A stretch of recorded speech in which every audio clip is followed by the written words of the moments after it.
change depending on how he responded to his chemo. But looking back, I can see the ways that he tried to make it feel like home. I remember Sunday funnies.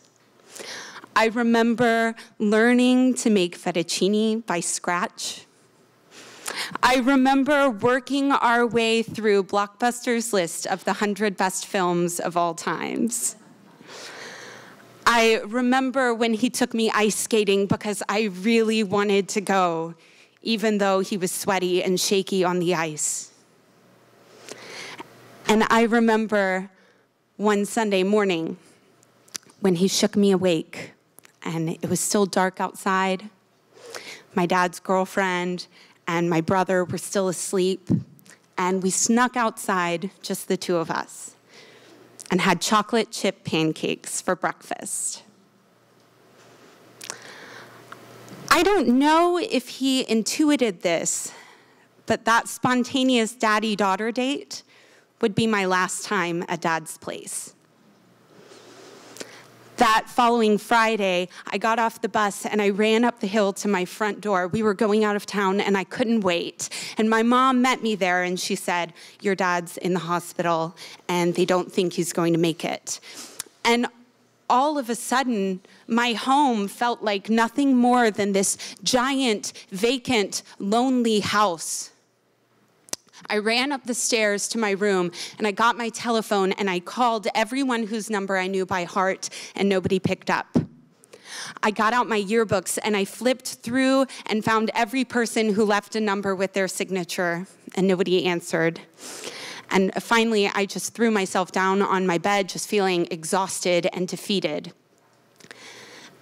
And eventually, my brother got back from school and my mom took us to the hospital to see my dad. And it was as hard as it always is to see someone who's dying, I suppose, but I was 13 by this point, and I never had before. My dad was hooked up to all of these tubes, and his breathing was labored, and he couldn't take care of himself. And whenever he spoke, what he said didn't really sound like him. So my brother and I spent a moment with him, and eventually we just kind of left to wander around the hospital, you know, just a couple of teenagers. We needed to like clear our minds. And we went to the cafeteria and we went to the gift shop, and somehow we found our way into the maternity ward. And we went to the nursery, and you know, there was this huge window, and on the other side of the glass was row after row of newborn babies in cribs. And on my side of the glass was me and my brother and a couple of new, excited, nervous parents. And when I think back on that moment, I think about how my dad must have looked at me like that when I was a baby. And I think about how when I became a mom, and I looked at my babies like that too.